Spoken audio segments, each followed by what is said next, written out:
আমাদের মাঝে আবারও আল্লাহ সুবহানাহু ওয়া তাআলার অন্যতম একটা সেরা বিধান হজ, এটা আমাদের চলে আসছে খুবই সন্নিকটে। আমাদের বাংলাদেশ সহ গোটা বিশ্বের বহু মানুষ হজের উদ্দেশ্যে তারা রওনা অনেকে হয়েছেন বা হবেন। তো এটা অনেক অনেক আনন্দের বিষয়, কারণ ইসলামের 5টি স্তম্ভ, এই 5টি স্তম্ভের মধ্যে অন্যতম একটা সেরা স্তম্ভ হচ্ছে হজ। তো এই হজকে কেন্দ্র করে আলহামদুলিল্লাহ বিভিন্নভাবে মানুষ প্রস্তুতি নিচ্ছে। তো আমাদের দেশ থেকে যারা যাচ্ছেন যেন দোয়া করবেন, আসসালাতু ওয়াসসালামু আলাইকা ইয়া রাসূলুল্লাহ, এই সালামটুকু পৌঁছে দিবেন। আমার এই আলোচনাটা যাদের সামনে যাবে, ইভেন আপনি একজন হাজি হিসেবে আপনার সামনে যদি যায়, তাহলে অবশ্যই এই সালামটি পৌঁছে দিবেন।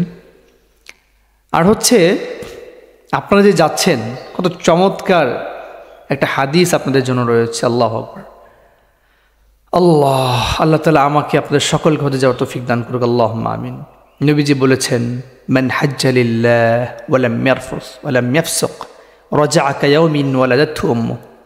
কোনো ব্যক্তি যদি এমনভাবে হজ করে যে সে কোনো ঝগড়াঝাটি করে নাই, সে কোনো মন্দ কাজ করে নাই, রাজাআ কায়াউমিন ওয়ালাদাতহু উম্মু, সে এমনভাবে পৃথিবীতে আপনার এমনভাবে সে হজ থেকে ফিরে আসবে যেন সে পৃথিবীতে মাতৃগর্ভ থেকে ভূমিষ্ঠ হয়েছে, অর্থাৎ টোটালি বেগুনা মাসুম।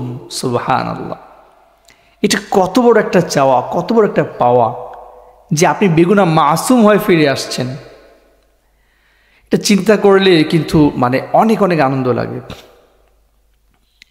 এরপরে অনেকগুলো হাদিস রয়েছে। একজন হাজি সাহেব তিনি হজে যাচ্ছেন, হজ করতে যাচ্ছেন, তার হজে মাবরুর হয়, হজে মাকবুল হয়, এটা অবশ্যই তার চাওয়া থাকে, আমাদেরও চাওয়া আপনার এই হজটি যেন হজে মাবরুর থাকে, হজে মাকবুল থাকে, আল্লাহ তাআলার পছন্দনীয় যেন একটা হজ হয়। তো অবশ্যই আমরা হজে যাওয়ার ক্ষেত্রে প্রত্যেকের সালাম আমরা পৌঁছে দিব এবং প্রত্যেকের সাথে খুব ভালো ব্যবহার করতে হবে।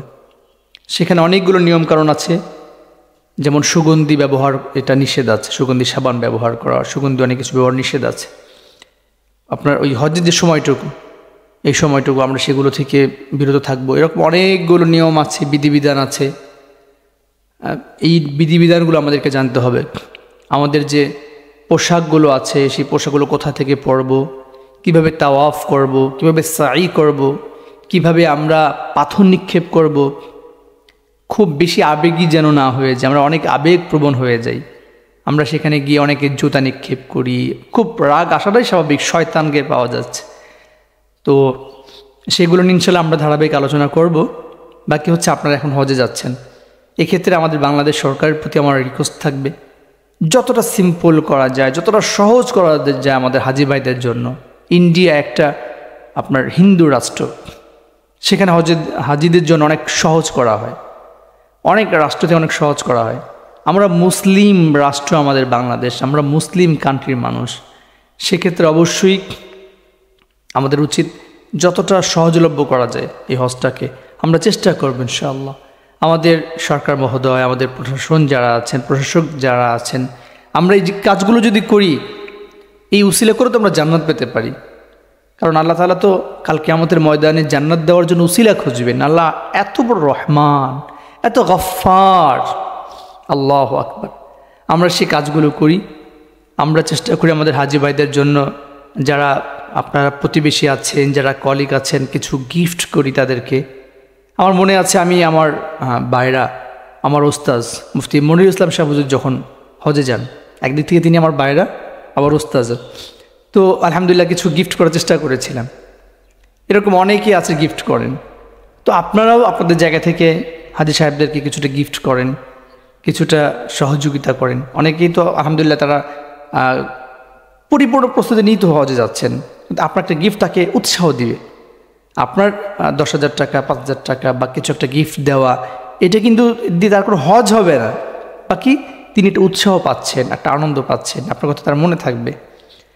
পুরস্কার দেয়া নেয়া, গিফট দেয়া নেয়া, হাদিয়া দেয়া নেয়া, এটা তো সুন্নাহ, আমরা এটা দিয়ে ওটা সুন্নাহ আদায় করতে পারি। তো সবার জন্য শুভকামনা। আমাদের জন্য দোয়া করবেন। আল্লাহ তাআলা যেন প্রত্যেকের হজকে সুন্দরভাবে কবুল করেন, আমরা যেন হজে আসতে পারি। আজকের এই আলোচনা যারা টেলিকাস্ট করছেন, যারা ভিডিও করছেন, তারাও যেন আপনাদের মতো আমাদের যেন আমরা সকলে যেন একযোগে হজে যেতে পারি। আল্লাহ তাআলা প্রত্যেকে তৌফিক দান করুক। আল্লাহুম্মা আমিন।